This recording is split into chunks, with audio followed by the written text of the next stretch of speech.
It's finally here. The Black Panther movie from Marvel Studios is finally out. We've seen it, and we're going to be talking about it in this episode. Now, this will be a spoiler-full episode this week, so you've been warned. If you don't want to hear spoilers, get down to the local movie theater, check out this movie, and the moment you come out of the theater, load up this podcast and give us a listen. So joining me as usual in the Wave Rider, we have Stuart, Robert, and I'm Liam. Now, if you enjoy this podcast, please remember you can subscribe to us on anywhere where the podcasts live, Stitcher Radio, TuneIn Radio, iTunes, SoundCloud.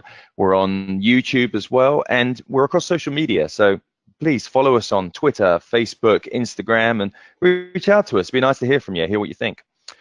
So that said, let's start the show. During the 21st century, comic books conquered the world and murdered everyone's spare time.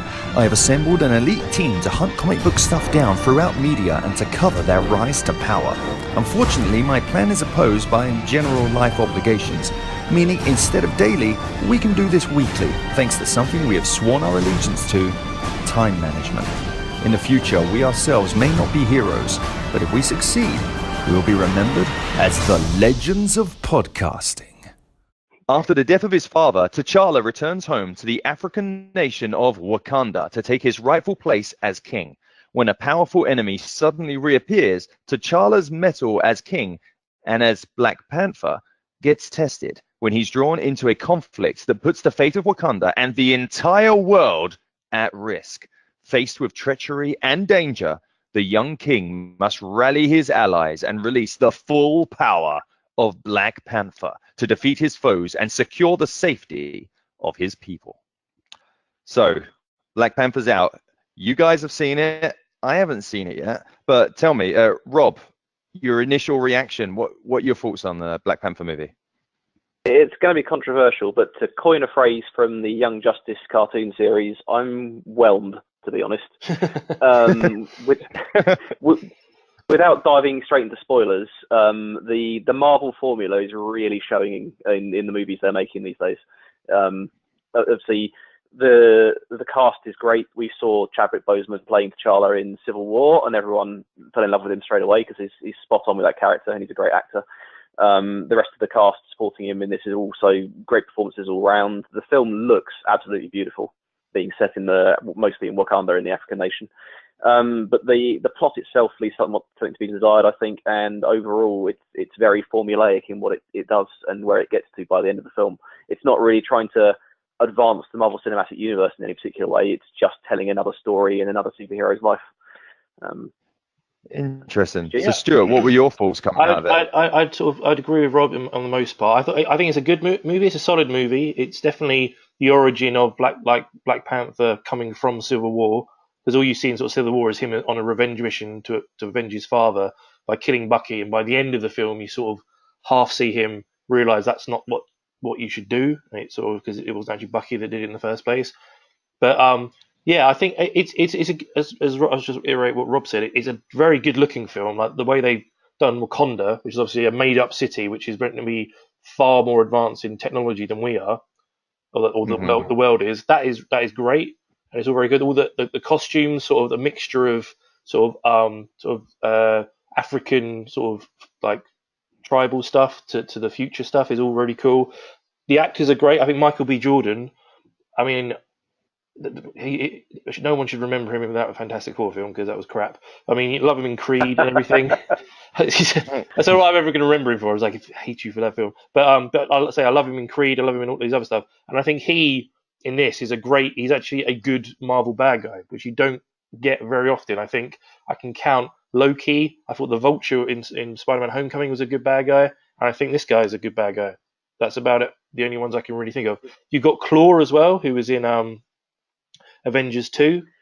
He's quite funny. What's his name? The actor who plays him, Andy Serkis. Yeah, Andy Serkis. He's great. Yeah. He brings him some humour into it. What I actually appreciated about the film was it wasn't too funny. We've had recently Guardians of the Galaxy 2, which is fun. Is meant to be funny. That's what it's about. But then you had Thor Ragnarok, which, going against everyone else said, I didn't really like, because it made Thor into more of a comedy than an actual sort of serious Thor film, especially what happens during that film. is actually quite a serious tone, and lots of people die, and you walk out of the film going, "Oh, it was really funny," which I didn't really expect, I didn't really like. But this one's got just about the right amount of humour. It sort of goes back to the old Phase 1 Marvel films, where it's got the right bits of humour. There's a couple of characters that are funny and play off each other. But yeah, I thought it was generally a good film. It's not up there with Civil War, with like Civil War or Winter Soldier for me.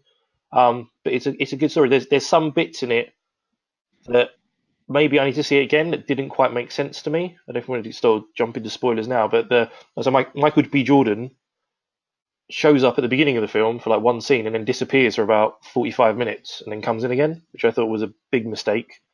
And you sort of the reason why he disappears for 45 minutes doesn't really make sense either. And then T'Challa's best friend. You can say what it is. I mean, Okay, we said there's spoilers. Yeah, true. Okay, so basically at the beginning of the film, he's sort of working with Claw, and they're going to the museum, and they nick this sort of hammer, which is the head of it's made of vibranium. So that's fine. And so you're like, oh, okay, that's a bit weird. Why is he working with him? And then sort of then Claw gets captured by the Black Panther, and Martin Freeman's character, who's in Civil War as well, he's in it, the CIA agent. And then he breaks Claw out of prison, then takes him to an airfield where he then threatens to kill Claw unless he takes him to Wakanda. Claw says no, so he just shoots Claw, then takes him to Wakanda anyway. So to sort of give, because this basically Claw destroyed and like part of Wakanda 30 years ago, and they've been after him all this time. And one of T'Challa's best friends, who's the head of another tribe, wants him dead because Claw killed his parents. And Michael B. Jordan basically shows up in Wakanda, which apparently did know where it was, so he didn't need Claw's help anyway. Dumps his dead body in front of this guy, and they automatically go, "Oh, you killed Claw. You must be a great person. Let's invite you in." You know, I mean, fair enough, he is part Wakandan, fair enough, but why did he have to work with him for the first 45 minutes of the film if all he was going to do was kill him and take him to Wakanda? I didn't really get that bit. And the other bit that sort of has thrown me, and I still need to maybe see it again because I don't understand it, is this other head of tribe who's meant to be T'Challa's best friend. There's a few scenes at the beginning of the film with him and T'Challa sort of talking to each other. You can tell they've been friends for a long time. As soon as this new guy comes along, he's basically T'Challa's nephew. Is it sort of cousin, isn't it? Because his brother, his dad's brother's son. So he's like, and he challenges him to be king. His best friend sort of goes, yeah, you should challenge him. And then sort of towards the end of the film with the big fight, there's basically this rule that when you challenge the king, one of you either has to die or you have to yield. And they thought T'Challa was dead, but he actually wasn't. So the challenge is still on. So they're going to this tribal guy. You can't interfere. The challenge is still on. He's sort of like, yeah, screw that. I'm going to go and kill my best friend. And he's like, why would you do that? That makes no sense whatsoever. That you guys are so big on tradition and following the rules, but this guy doesn't want to anymore. Which sort of didn't make. But it feeds in a little to the underlying overall plot of the film, which is that after everything that T'Challa's experienced in Civil War, he's coming home a changed man to Wakanda, which has kind of been an isolationist nation for years. And their whole policy is we just keep to ourselves and we don't help the rest of the world. But T'Challa obviously wants to try and help the world a little more by trying to reveal some more of the vibranium and some more of the technology to the rest of the world. But the Michael B. Jordan's character, I can't remember his name. Is he Killmonger in this? Yes, Killmonger. He's the exiled son of he's basically another prince of Wakanda who's come back to reclaim his birthright. And after living in it's Oakland, California, isn't it? So he's growing up in a poor district, seeing he's gone through the LA riots and seeing all the people being oppressed, and he's not happy with the fact that Wakanda could be basically taking over the world and ruling it properly, I think is his point. Yeah. So there's a lot of dissension in the sort of tribal elders as to whether they should do anything with the world and how they should do it. So obviously T'Challa wants to try and bring Wakanda into the world properly, whereas Killmonger wants to basically rule the world by forcing everyone on, into it. And that's kind of reflected a lot in some of the elders, like that friend of T'Challa's, where he sort of decides to side with Killmonger after he becomes king, because he wants to basically put the world to right using the power they've got behind them, which is an interesting enough concept. And I find that plot line was a lot more interesting to me than the idea of where Wakanda should stand in the modern Marvel world was a lot more interesting than just watching the brothers fighting each other play out. To be honest, and Yeah, Peter, because by the end of the film, T'Challa obviously wins, but he actually agrees to set up some science centers and sort of help the world. Even though, that according to the United Nations and stuff, Wakanda is like a third world country. It's just farms. So that's how it's literally, they don't know anything about this technology. So he's going to come and show them all this technology. So it'll be interesting whether that goes into other films going forward. I don't think it would hit Infinity War, but maybe like the next phase. Yeah, and that's what I was saying. That's an interesting point. So, what do you guys think? Like the setups from this movie, what do you see the implications of this potentially having on the future of the MCU? Well, I think it would definitely come after Infinity War, but it's going to address one of the long-held criticisms that most people have of comics, which is why, and I'm going to cite a most hated comic here, like Spider-Man One More Day, where Aunt May's dying of cancer in a world where you have Thor's 1400 super geniuses and technology that can cure cancer. So why is she dying of cancer? Which is obviously something that's been leveled at comics quite a bit. And I'm hoping that with Wakanda stepping out of the shadows in this film, you've got all the Iron Man tech from the last 10 years and whatever's going to happen as a result of Infinity War that's coming up this summer, that hopefully we'll see Phase 4 Marvel Universe that's fully embracing some more of the fact that there's aliens in the universe, the fact that they've got all this new tech they can play with, and really push the envelope forward of what they can do with a superhero film. I just want to see a vibranium Iron Man suit. To be fair, there's enough of it there, so he should be having a vibranium Iron Man suit in no time. There's literally a giant mine full of it in this film. So, but yeah, there's some of my thoughts. The only other thing I sort of was a bit, and this is just my sort of personal little nitpicks, where there was a couple of bits in the film. There's one bit where after he chases down Claw, he like grabs him and he's got him by the throat, and then for some reason his like little eye slits of his mask open up, like they were a lot smaller than the Green Goblin in Spider-Man 1. It was kind of like that, like showing his eyes, and it's like, don't need to do that, man. It's like it was for about a 10-second threatening scene. You don't need to suddenly open your eye slits up so we can see your eyes. That's what frustrated me. And the new suit he gets from his little sister, who's a tech genius, which is like nanite technology that just comes over him, and then it's got kinetic energy. So if he gets hit, it'll sort of build up and then bounce off. I was like, you already had a vibranium bulletproof suit in Civil War. You don't need to like up him any more than that. It's already pretty cool, like that. And the fact that she then makes two. Conveniently, one is like a big gold one, which is really over the top, and one's like a stealth one. And you never guess who takes the big gold one by the end of the film. Oh yeah, it's the bad guy. So they're all both in these suits, which are indestructible, and they have a big fight in like a dark mine, both wearing black suits. It was like, I know CGI is better. You can play it out better with being in the dark, but I thought that you've got this big open sort of countryside where all the farms are, where everyone else is having the fight in. It would have been nice to have actually been able to see the fight, because it was quite difficult sometimes to see what was going on with them because it was so dark. But it happens in a lot of films. Yeah. Also, to address the big white elephant in the room for anyone asking, no, Captain America is not in this film. After hiding out at Wakanda at the end of Civil War, but Bucky is.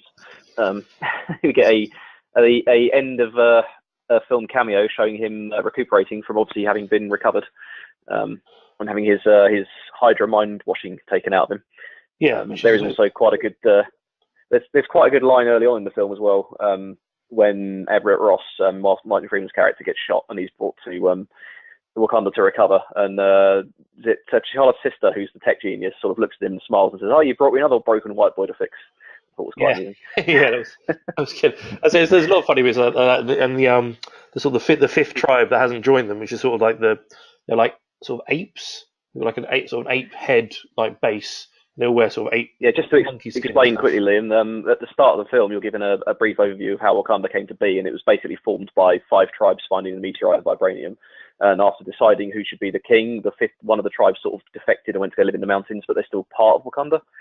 So they're sort of like considered outsiders. Yeah, but like the king of that's quite funny. He's got a couple of funny lines in it as well, and the sister has quite a few lines as well. So, but I mean, it was like they were just little funny one-liners rather than big like spectacles of comedy, like Thor Ragnarok was. There was lots of visual comedy in that one. This is more. Yeah, just... the humour was much better woven into the movie than it was in Yes, Thor. I mean, I'm not exactly. saying Thor was bad. I was saying it was good. Some of the jokes in Thor were really good, but some of them just sort of took away from the what was going on in the story. But this was a lot more woven into the plot than the previous film. So. Exactly. I think it's a very solid. It's a solid Marvel film. It's a good origin story. The only thing is, like a lot of the trouble is with superhero films, because you see so many of them, it's very predictable. I could have told you probably before I went in the movie what the story was going to be, and I was pretty much spot on. Especially when you found out Killmonger was Wakandan and he was T'Challa's cousin. You're like, oh, so he's basically going to come along. They're going to have a fight. T'Challa's going to lose. Then he'll come back, and then he'll win, and then everything will be okay again. Sort of like the standard comic book origin story: the hero falls, then to come back stronger, kind of thing. But you can't complain because that's how most comic books are written. So it's not like they weren't following the probably the origin that is actually in the comics. Yeah. Okay, so final thoughts on Black Panther. Good, bad, but where do you rate it in the amongst the other Marvel movies? Start off with Stuart. Yeah, I think it's a solid film. I'd say if you're going to give it like raters, I'd give it probably a 7 out of 10. It's good. I just didn't come out of the film feeling amazed or excited.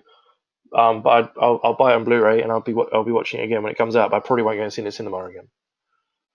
Cool. And Rob, what were your final thoughts? Yeah, it's good, but it's Marvel good. It's expected at this point in time. I enjoyed the backstory of Wakanda. I don't really know a lot about the character, so it's good to see that come out. But I would have expected more from them at this point, knowing they can take bigger risks. So, yeah, it's up there. Out of 10, probably 6 or a 7. 6 or a 7. Okay, cool. All right. Well, I am looking forward to seeing Black Panther. Hopefully, I get a chance to go see it soon. If you are listeners, if you have seen Black Panther, tell us what you think. Send us a comment and some messages on social media, or you can send us an email if you like that personal touch at legendsofpodcasting@gmail.com. Don't forget, like I say, you can subscribe to us across all the different places where podcasts live: iTunes, Stitcher Radio, SoundCloud, TuneIn Radio. And until next time, take it easy.